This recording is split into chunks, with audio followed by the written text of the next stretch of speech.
Hello and welcome to my review of 2023. Well, what a year that was. Personally, I am happy to be seeing the back of it, and I'm hoping for so much better things in 2024. And I know I'm not alone in that. But before we do, I want to present my take on what I felt were the standout stories of 2023. I haven't done this solely alone. First, a disclaimer. It could well be that I've missed something that you feel should have been included. Trust me, it's not a conspiracy. It could have been an oversight. I put out messages on social media, on my Patreon, and I asked people what were their stories of 2023, and I've endeavored to cover most of them. And many people responded. And I just want to say that in 2024, I intend to have much more engagement with YouTube, which means that if you're not seeing me on other social media, you can engage with me more on this platform, and I look forward to that. So for now, where to start? Well, let's go in early in February 2023. What about the bonkers fake Madeleine McCann? Remember her? Julia Wandalt, I think I've pronounced her name right, and her handler, Fia Johansson, were behind the idea that Madeleine McCann was alive and well and living in Poland. Julia created an Instagram account that went viral, and mainstream media just fell over itself to support the idea that Madeleine was alive and kicking and on Instagram and demanding a DNA test from Kate and Jerry McCann. Julia contacted me and I knew 100% that she wasn't Madeleine, and she didn't react well to that. And I said that publicly, and people who had bought into the idea that she was Madeleine didn't react well to that either. And it really showed me, how easy it is for people to latch on to ideas. And but even though I said no, no, definitely not her, and got quite a lot of pushback for saying that, other media were very keen to exploit her. And I just thought that she appeared to be a very deeply troubled young woman. And one of that media was TV show Dr. Phil. And a show insider actually contacted me, and they told me that they knew Julia wasn't Madeleine McCann even before she got on the flight. Look at that. But they also knew it would make great TV. Anyway, they confirmed that they did a DNA test on her. They confirmed that she wasn't Madeleine McCann, of course, shock horror. But, I was actually really cross with both Julia and Fia Johansson, because what they did was they aided and abetted the continuation of a Madeleine McCann cover-up, knowingly or unknowingly. At the same time, they were perpetuating this absolute nonsense all over the place. The British police Operation Grange investigation was once more asking for more money for an investigation, as I've said before, that for a crime that didn't even happen in this country. And approximately 14 million pound has been spent of taxpayers' money so far searching for Madeleine, and they were asking for 300k more at that stage, and of course got it to continue the search. And for me, of course, it really did speak volumes, the fact that someone who had just come out with an image of her as a child that didn't even look like Madeleine as a child, and managed to accrue over 1 million followers on Instagram, was just absolute madness. And I mean, we saw an image of Julia's real mum, and I thought she looked the spitting image of her. She looked nothing like Kate and Jerry McCann. And I personally called this Scam McCann, because it was. This was another year, moving on to medical matters, this was another year when the health service became the demonic service, as health chiefs recommended the C19 jab for weak babies and small children, as well as elderly people who are immune compromised. Absolutely shocking behavior. There is a big question mark, isn't there, over doctors who went along with the scam and then several years later said, oh, that was really wrong, that we don't agree with that. Yeah, at what point did you come out and speak, eh? And here's the thing, is that if you are going to suddenly say it's wrong what's being done? Have you put up your own hands and said, I was wrong, I promoted that and I was part of the problem rather than the solution? Sadly, not many have. Dylan Mulvaney, remember that creation? Dylan did that I'm a woman malarkey, offensive to everybody, men, women, children, dogs, cats, you name it. Made lots of cash, got lots of attention, and some lunatic at Bud Light decided that Dylan Mulvaney was the face that they needed to advertise their product. Oh, the pushback to that was tremendous. The stock for Bud Light just plummeted. And that should have really been an indicator that people are sick and tired of all of this nonsense. You know, the word woke has been completely overused and oftentimes by total and utter bigots, but it is still relevant.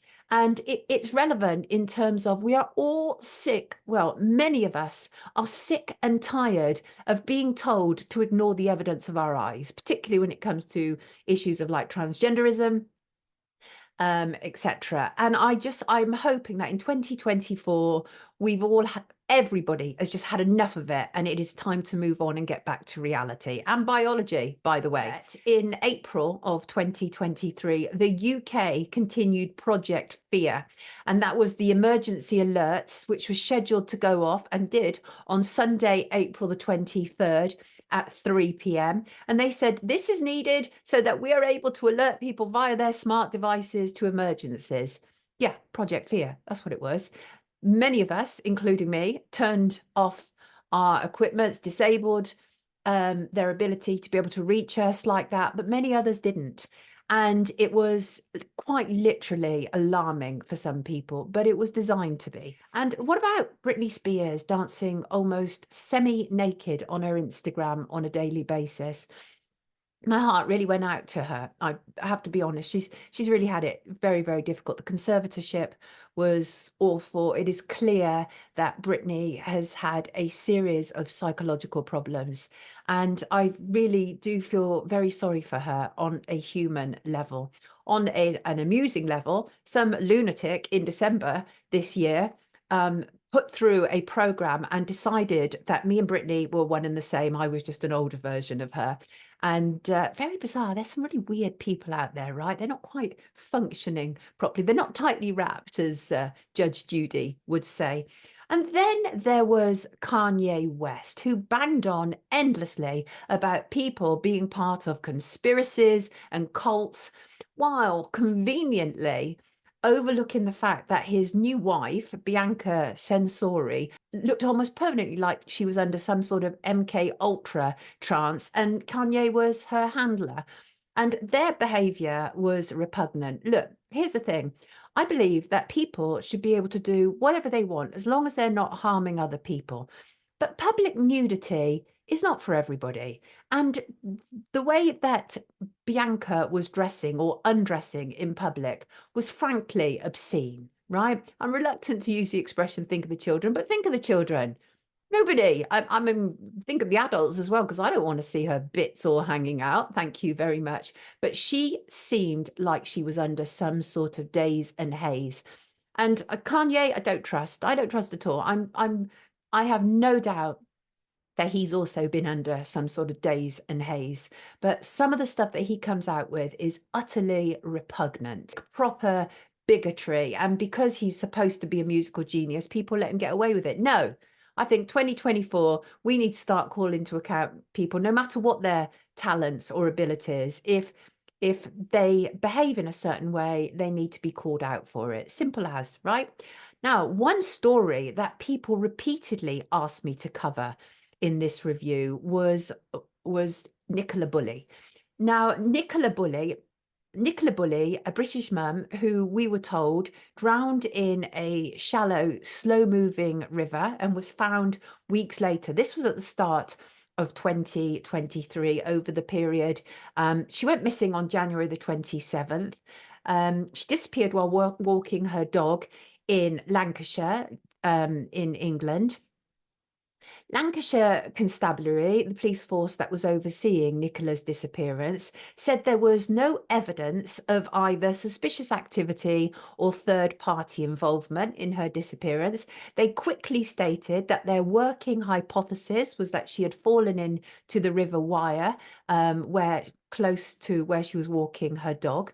Um, but there are, you know, the thing about this story and the reason why it endures, even after the coroner's report, even after the College of Policing did an investigation into the investigation of Nicola Bulley, the reason that people still have questions is because it doesn't make sense. It doesn't add up. I mean, it really is that simple. So let's have a little look at it, right? So the police almost immediately put out very personal information regarding Nicola Bulley. They suggested that she had problems with menopause. Shocker. Who doesn't when they go through it? And they suggested that she had a problem with drink. There were definitely suggestions from them that she was somehow mentally unhinged and could have harmed herself.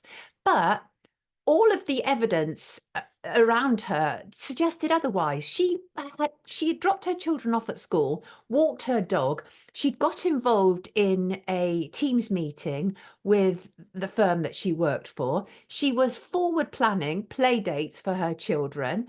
There was so much that didn't suggest that she was on the verge of taking her own life. It was very, very peculiar. And Lancashire Police came under quite serious fire, quite rightly, in my opinion, for the investigation of Nicola Bulley, because something was just completely off regarding it, no doubt about it. And let me just go over some of the timeline here. On February the 3rd, the police stated that they believed the circumstances of Nicola's disappearance were not suspicious nor criminal and did not involve a third party.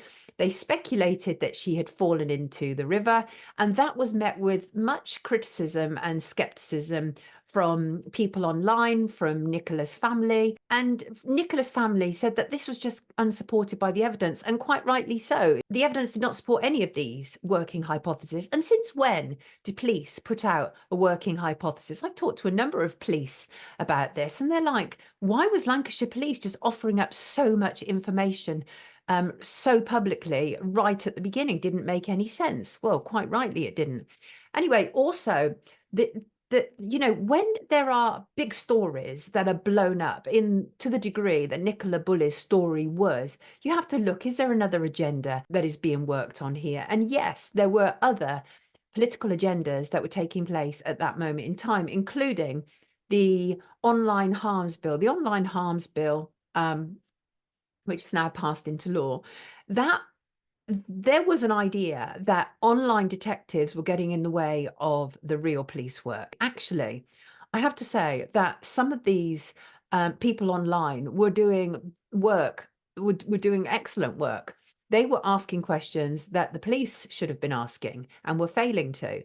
But nonetheless, it was being used against them, this idea that they were getting in the way, that they should have been nowhere near the scene, all of these sort of things. And it was worrying because it was like, oh my God, are they going to use what is being said online to clamp down on the rest of our freedom of speech on the internet? The initial search into Nicola's disappearance was focused on potential witnesses. They had a woman in a red coat who was spotted on CCTV walking a dog near where Nicola disappeared. She was later identified as a 68-year-old woman who confirmed that she had not seen Nicola. Then the police also released a CCTV image of another woman who was seen pushing a pram in the area, and the police later reported that the woman had come forward very quickly. But there were a cast of characters, and some of them have not been accounted for in the reports to date. And one of them was a man in black who was said to have been seen close to the scene, walking towards where Nicola was. So here's the thing. Here are some of the questions that were left remaining. The police claimed that Nicola had gone into the water, but why hadn't they searched the water sooner and with more professional equipment? And the coroner's report concluded that there was no dodgy business, that Nicola had drowned. And, the thing is, it is absolutely possible that people can drown in cold water. Cold water shock is a thing. I've interviewed people whose loved ones have died from cold water shock. So it does happen. But what didn't make sense, it was a very slow moving river, and she was only found like a mile away 3 weeks later, her body.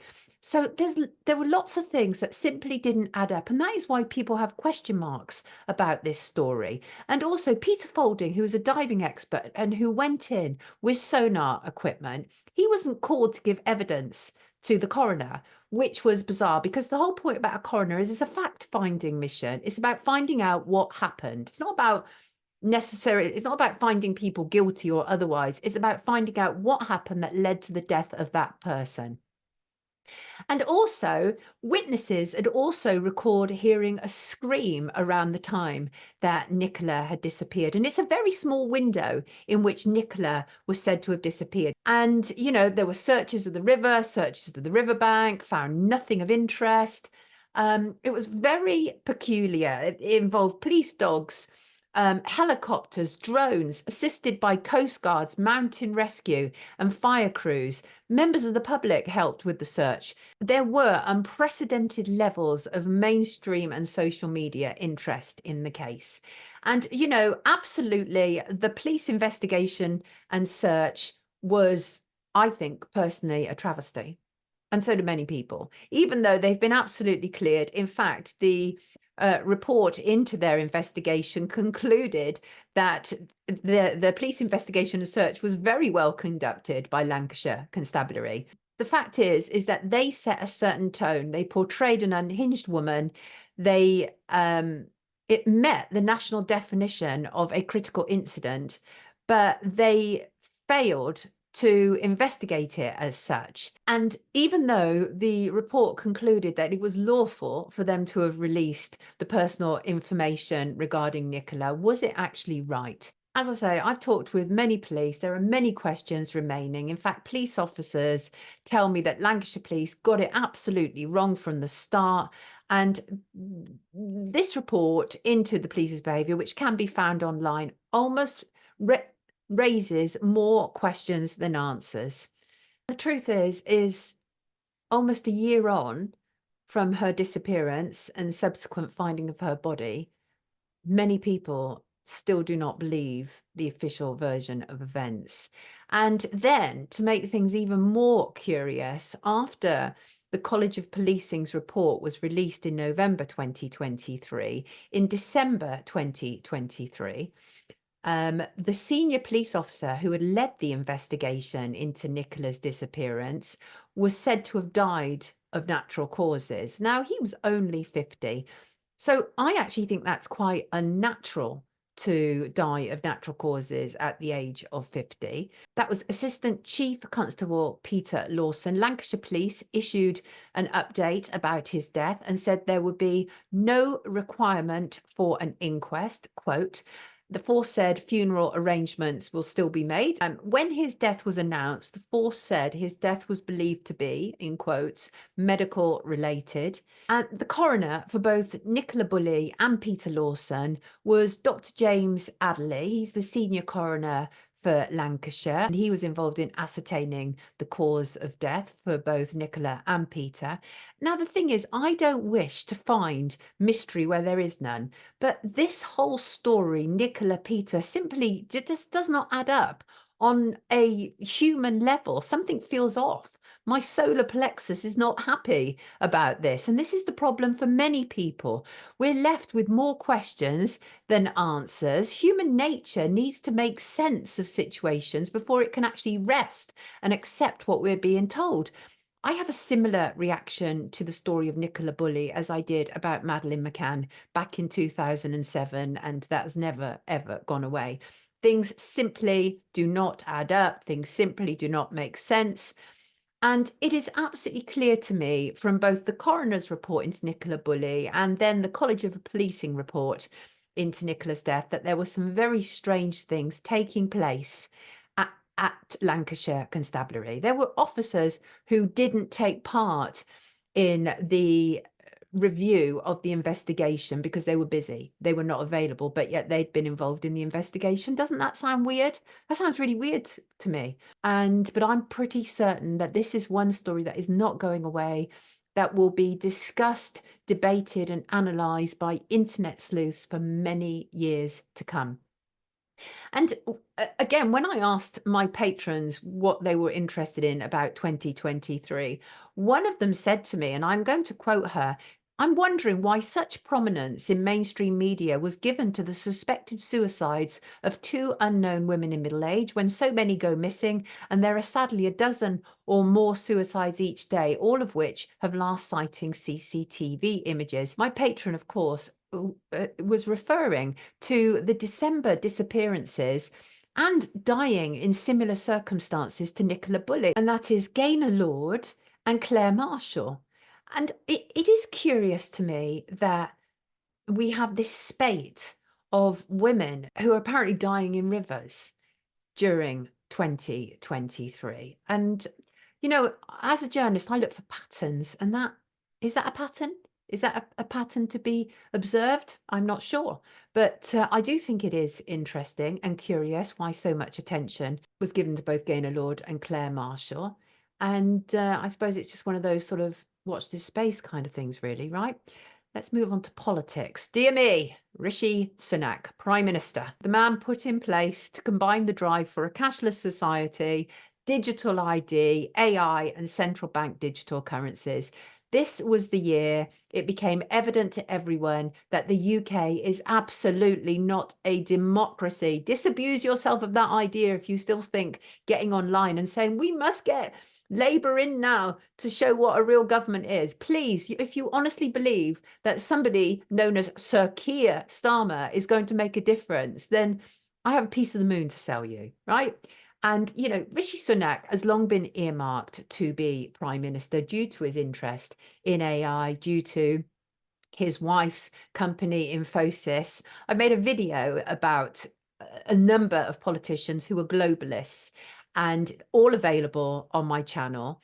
Rishi Sunak, James Cleverly, Penny Mordaunt, who it wouldn't surprise me if they're lining her up to be the next PM. She ticks all the relevant boxes, not least she's very chummy with Bill Gates. And, you know, politicians like to say Bill Gates has no influence over politicians. Sure, he doesn't. That's why he can summon up meetings with them. Few people can summon up meetings with politicians, but Bill Gates can, just like that. This is a reality. This is absolutely reality. And don't forget that Rishi Sunak, once he got rid of the crazy Suella Braverman, who I've also made a video about, he then brought back David Cameron from the political wilderness. And David Cameron is, and this is when I say, of course, we're not in a democracy, because he brought back unelected David Cameron, made him a lord so that he could then apparently be a politician again, and put him into government.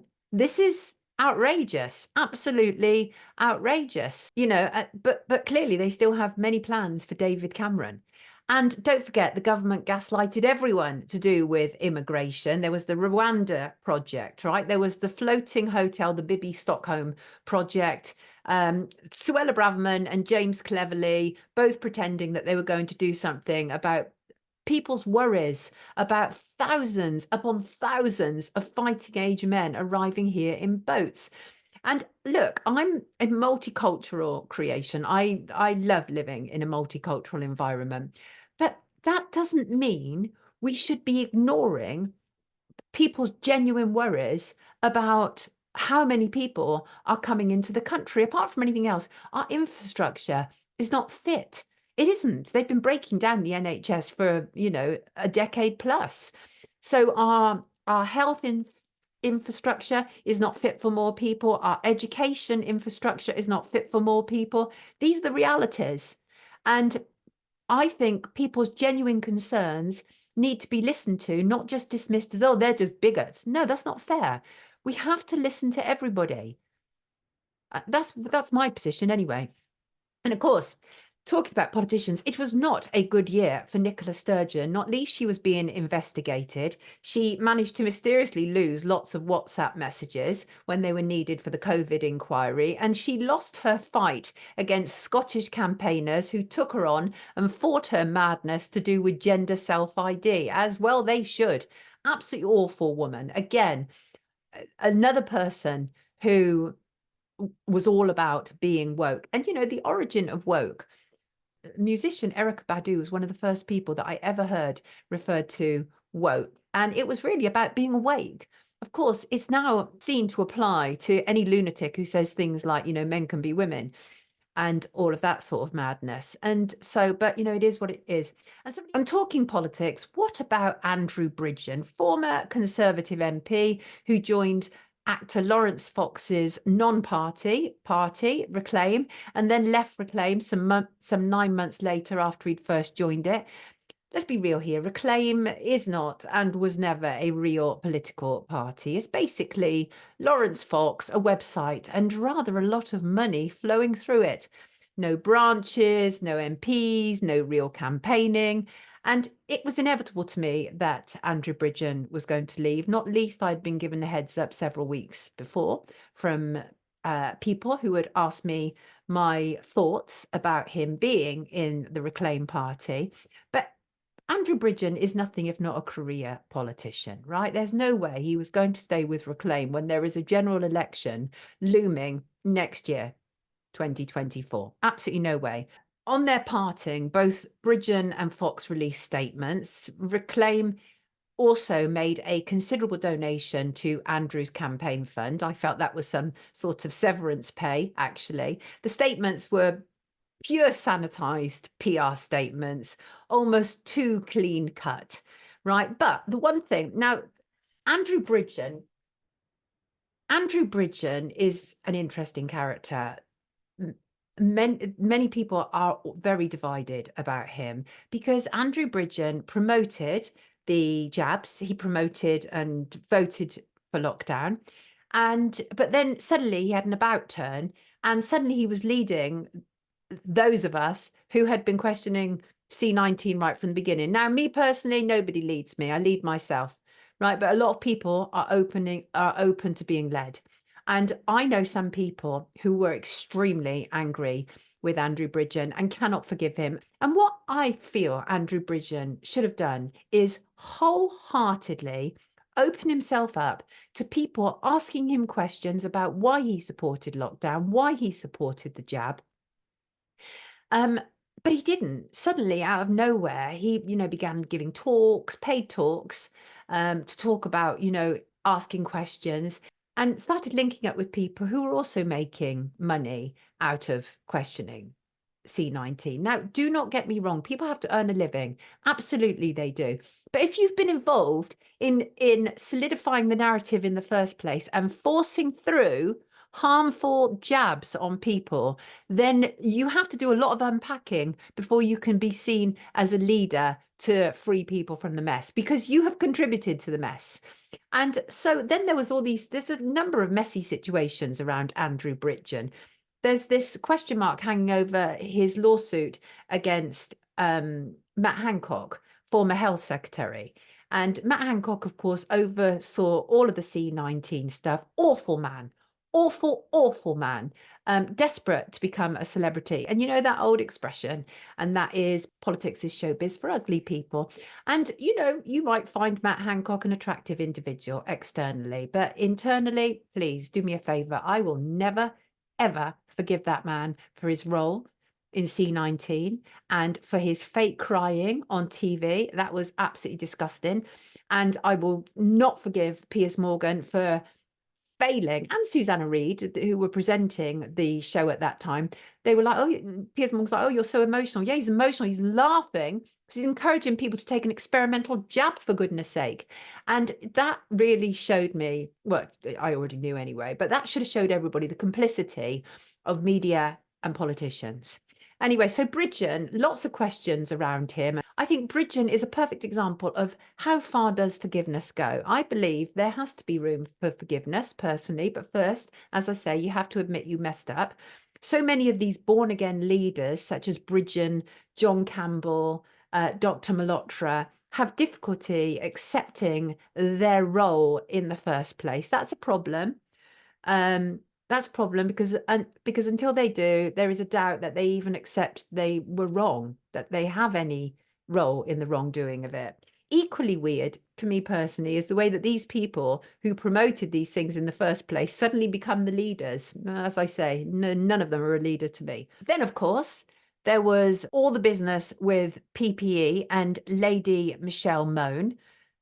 She of the multi-million-pound PPE scandal. I don't know if you've seen any of this on social media, but it's been absolutely glorious. She did this interview with the BBC's Laura Kunsberg, and then it was absolutely glorious because people that she'd been in league with were suddenly throwing her under the bus, and she was throwing them under the bus, and messages were reappearing even though the messages had supposed to have been lost. And so it was absolutely wonderful. Me personally, I love it when I see these savages start to savage each other.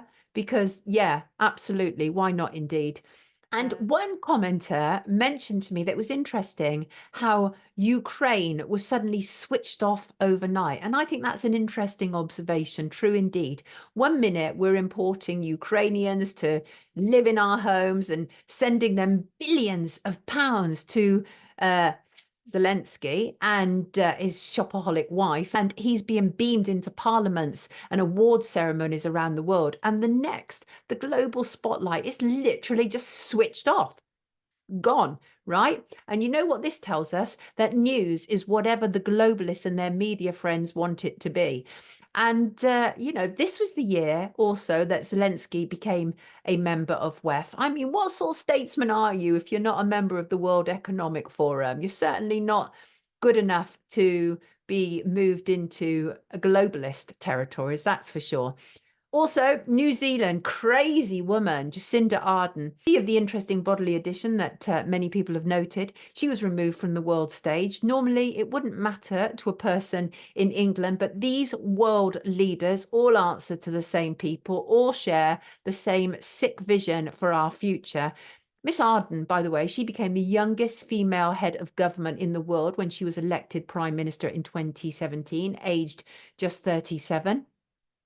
And she was the lockdown lunatic who insisted that her fellow countrymen and countrywomen discarded whatever was said to them and only took their information from her offices. Ministry of Truth much. There's a few Ardens around the world. Justin Trudeau, he's another one, crazy. Emmanuel Macron, who I believe was groomed. I mean, his wife was his teacher. Something really desperately wrong there that people don't seem to talk about. But it's not right that your teacher becomes your girlfriend. Something wrong there. Absolutely something wrong there. And, they joked about it as if it's funny. It's not funny. This is not funny. Don't find it funny. Anyway, they're all really part of the same kind of Ministry of Truth, right? Talking about which, the 77th military. This was the year I finally had confirmation that the British government had been spying on me. In a subject access request, I discovered that the 77th Military Unit, which is attached to Number 10's Cabinet Office, had been watching me for disinformation since about 2020. I had several documents from them to confirm this. And they had me down as being checked out for misinformation to do with me questioning the C-19 narrative.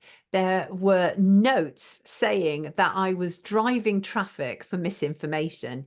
And some of this was to do with my work on the platform Brand New Tube, which then became One VSP, and also my appearances on Russia Today. Well, you know what they did? They got rid of Russia Today, obviously, didn't they? And mostly because it was telling the truth about government lies. And I am in no doubt that they're still watching me now. So big up yourselves, right? Because honestly, what kind of journalist am I if they're not watching me, right? My job is to speak truth to power. And what about the BBC's own Ministry of Disinformation and the fragrant Mariana Spring? I've covered her in my Gatekeeper series, in which I've also covered people like Piers Morgan, Jeremy Vine, and as I say, Mariana Spring. She was somebody who came from nowhere to be a leading player in the BBC's disinformation war. Very bizarre. She was instrumental in going after researcher Richard D. Hall and getting his channels shut down. After I just asked her a simple question on what was then Twitter, her boss contacted me by email for a private conversation. Like, no, mate, that's not going to happen, right? Because that's how it always works, right? A little, oh, there's somebody dissenting against our plans here. We need to get them on side. I don't know, he'd probably have offered me a job or whatever. And we had a couple of communications after that, but because I blasted him, he knew exactly where I was coming from. So I still have that evidence of him contacting me and wanting a conversation. But you know what? As a journalist, I would be thoroughly humiliated and embarrassed if I was considered so weak that somebody else would have to contact another journalist and say, can I have a private word with you about questions you're asking of my journalist? That shows you she's not a journalist, not at all. She appears to have travelled along a very well-worn path of, in my opinion, spies, actually. I mean, journalists before her. She went from Oxford to reporting in Russia to somehow finding herself as a leading reporter with less experience, frankly, than my dog. And Ministry of Dis and Misinformation at the BBC. And then she's got her own book out, which is sort of in parts hilarious and actually wrong, because the BBC is supposed to be impartial, but she was given a hefty publishing contract to write a book in which she had to drum up these trolls for BBC. So there's something wrong there. There's a conflict of interest there. But Mariana Spring is, in my opinion, not one to be trusted. And let's look at royalty. Charles Windsor, let's be real here. Charlie Boy does not answer to us. We, the British people. He is a Wef king, and we all know it. He's not impartial. He promotes initiatives that are not for the people. He is a net zero green globalist. He's a zealot, and he's made himself part of the political arena, as is his son and heir, William, by the way. And have you noticed how his Epstein associated brother Andrew has reappeared for public engagements in a way that he didn't when Queenie was still alive? And Sarah Ferguson, for that matter, she was brought back into the fold this Christmas after she'd been booted out over 3 decades ago for sort of having her toes licked, if I remember correctly, by an American businessman, and other indiscretions that, even though we know the royal family are filthy, they get up to all manner of things. What generally doesn't happen is it doesn't usually end up on the front page of the tabloids, because even if tabloid journalists get hold of the information, they are able to strike up deals with the royal courtiers and the royal press office not to run A as long as they can run B. That's how it works. And talking about the British establishment, who is Charlotte Owens, right? Who is she? What did she do to warrant suddenly being made a life peer? Charlotte Owens is somebody who appears to have worked fairly briefly for the Conservatives, and suddenly out of nowhere, when Boris Johnson was leaving his role and he nominated all these people to become peers in the House of Lords, Charlotte Owens was one of them. And, you know, the question is, what did this very young woman do to warrant this? And why was she invited to Boris Johnson's wife's Christmas bash? And why did Boris Johnson recommend her in the first place? And why does she look like Boris Johnson? These are all questions that people have, right? And I think they need to be answered. This was a year, in my observation, when people became even more divided than normal online. Following the October 7th mass attack in Israel, people just divided up horribly regarding Israel and Palestine. And it was as if nothing had happened before October the 7th. And suddenly the world changed. And you had all these people with Palestine derangement syndrome being, dragged out on TV. Piers Morgan repeatedly asking his guests whether, they apologized on behalf of Hamas, while leaving the likes of Douglas Murray, a fairly deranged media head, just to spout his stuff at will. What else? Oh, question marks. What about Nurse Lucy Letby? Many people believe that this is an unsafe conviction. They tell me it simply doesn't add up. I allow for that because I've reported on so many lies, so much corruption in our institutions that it would be foolish not to. Lucy Letby is a story that I intend to go into in more detail in the new year. So I'm going to park that for now, but just enough to let you know that I am on it. I am asking questions about it because, again, as with Nicola Bulley, the official narrative simply doesn't make sense. There are holes in it, right? What about famous people in the spotlight this year? This was the year when life caught up with certain media darlings like Philip Schofield and Dan Wootton. Both men have disappeared from our screens, and there are question marks hanging over both of them. I've made several videos regarding both Philip Schofield and Dan Wootton. They're available on my channel. And the fact is that Philip Schofield, there was a report that was put out last month to do with This Morning and whether This Morning knew about Philip Schofield's inappropriate relationship with a showrunner. But there are still questions. How long did Philip Schofield really know this young man for? When did the relationship truly start? The abuse of power is absolutely clear, but were there other abuses that are being covered up? I believe there are outstanding questions that still need to be answered.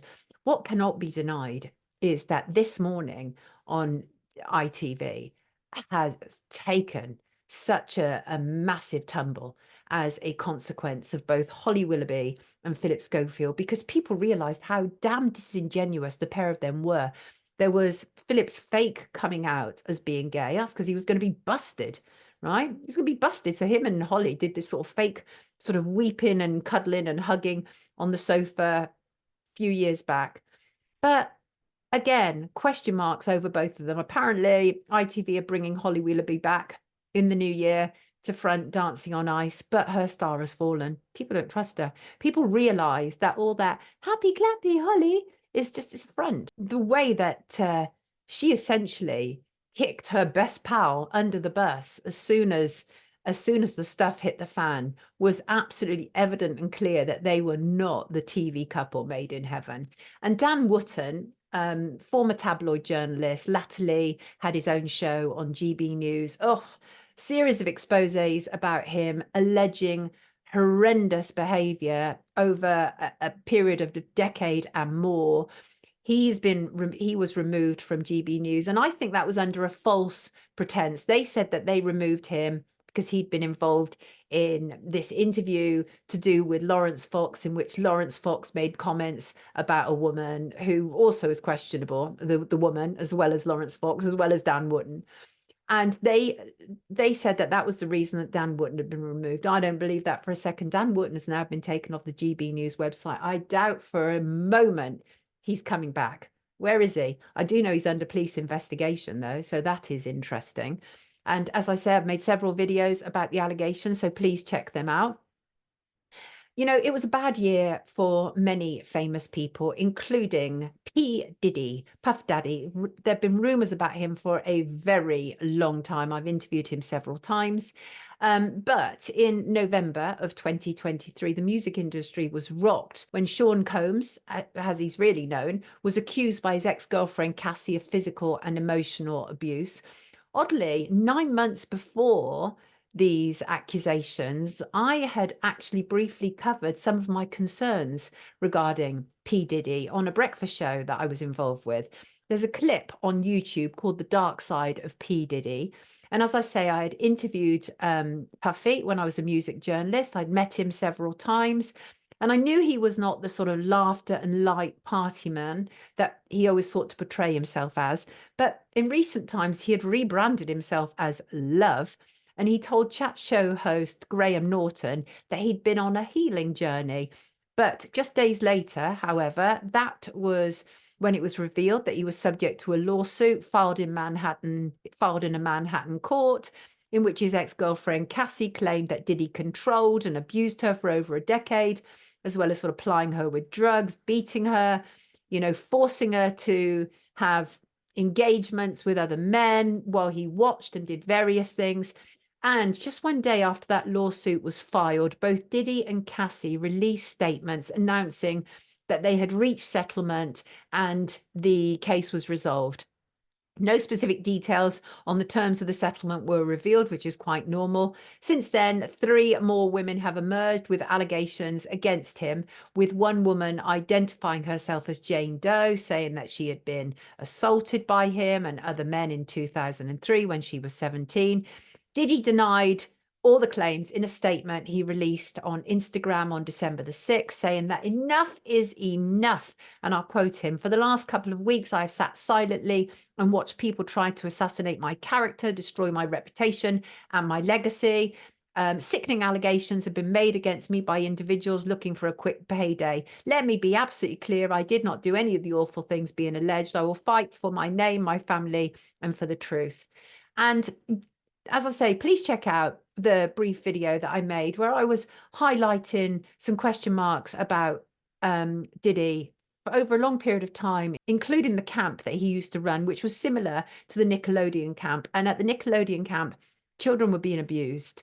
Now, I'm not making those allegations against Puffy and his camp, but I am saying that artists such as Usher have made some really odd statements about what took place at those camps. So check them out. Anyway, Diddy has lost lots of business as a consequence of these allegations. Actually, a total of 23 companies have stopped working with him. So that's interesting. Of course, someone else who's been troubled by historic rumors this year and has been under police investigation is one Russell Brand. He became the subject of a police investigation after allegations were published from 5 women, 4 anonymously, in September, accusing him of all manner of things. These claims were published by the Sunday Times, which is a Murdoch-owned newspaper, so you have to be careful, and published by Channel 4's Dispatches programme. And Scotland Yard are probing these multiple allegations, so I'm going to be really careful what I say. Same way with Dan Wootton. These are still these are active investigations, so you have to be really careful. And then, of course, there was the very weird Lizzo lawsuit, which was so repugnant that if I mention details about it on this platform, my channel will probably be shut down. And somebody else mentioned to me about the big UFO project that they were working on this year. And didn't it? It suddenly hit the headlines. Many people wondered if this was preparation for Project Bluebeam or if there was a genuine disclosure coming. And as one person pointed out to me, it's getting far too much attention for something not to happen. Yeah, we know how it works, right? We know how it works. And of course, where would life be without death? This year, we lost some good uns, didn't we? There was the Pogues, Shane MacGowan. He departed this mortal coil, but left the seminal Christmas classic, still one of my favourite Christmas pop tunes ever. And of course, fellow Irish soul, Sinead O'Connor, she also left us. To this day, I am still touched by her incredible performance in Nothing Compares to You and her extraordinary bravery in calling out the hypocrisy of the Catholic Church and the Pope. You know, these people have left wonderful legacies behind them. But for me, one of the truly tragic deaths was Friends star Matthew Perry. He told the world that he was a reformed drug addict, but actually he was far from it. I thought it was incredibly sad and wrong that his toxicology report was made public after death. It just showed his very serious addictions. But what was sad about it is Matthew Perry had sought many times to deal with his addictions. He had been to rehab numerous times.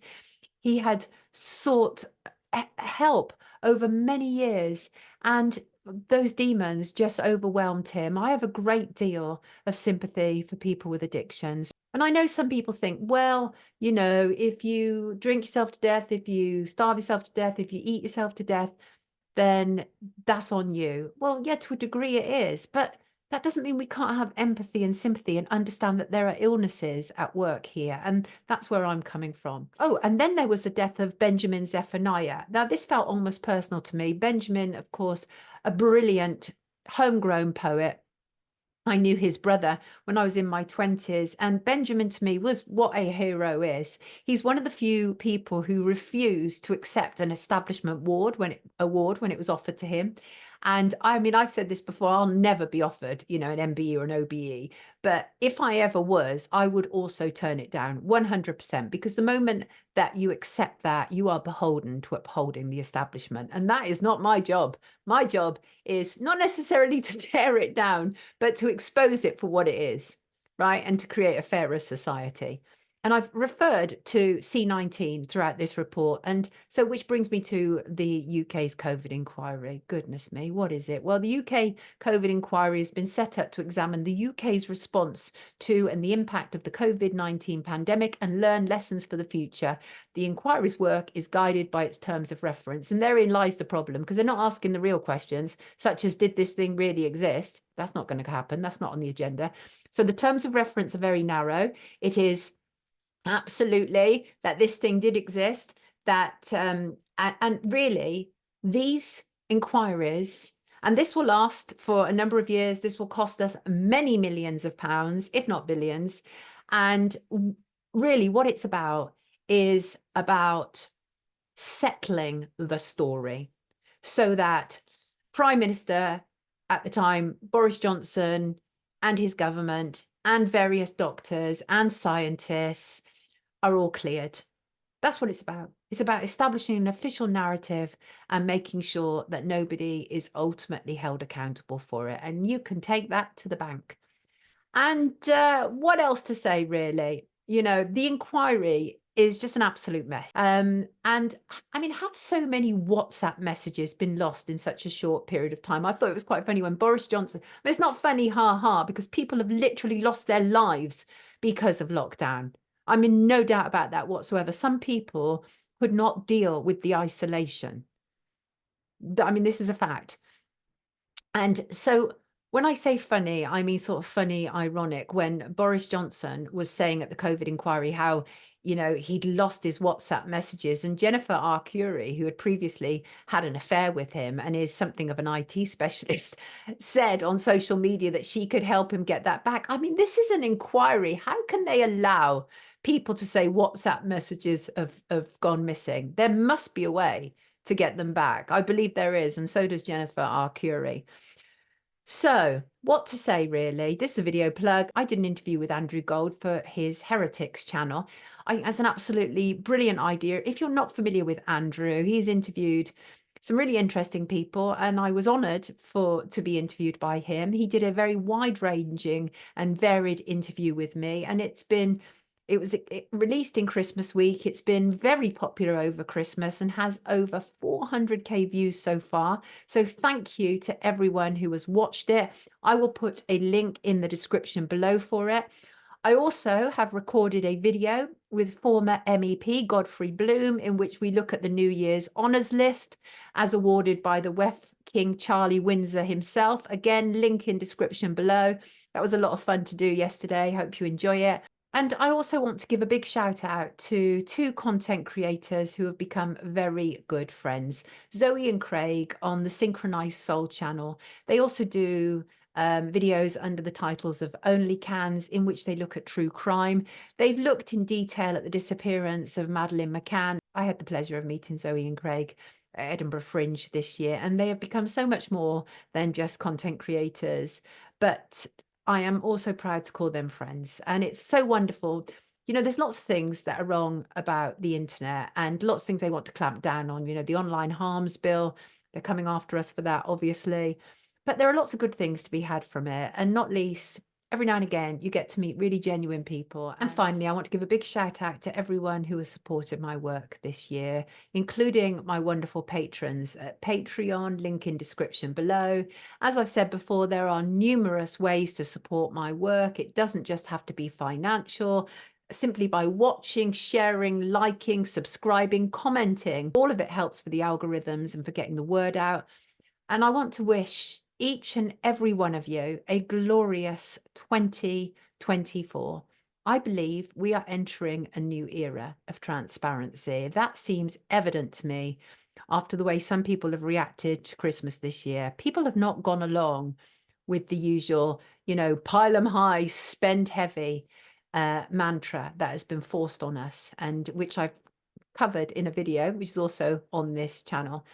And it is really wonderful, I think, to see people waking up to the reality, because the great thing about reality is it's really not bad at all. Since C19, we have been subjected to Project Fear in one way or another. And it is time for us not only just to see it, but to fight back against it for real. I want to say, I wish you all the most amazing 2024. Thank you for being here. Lots of love.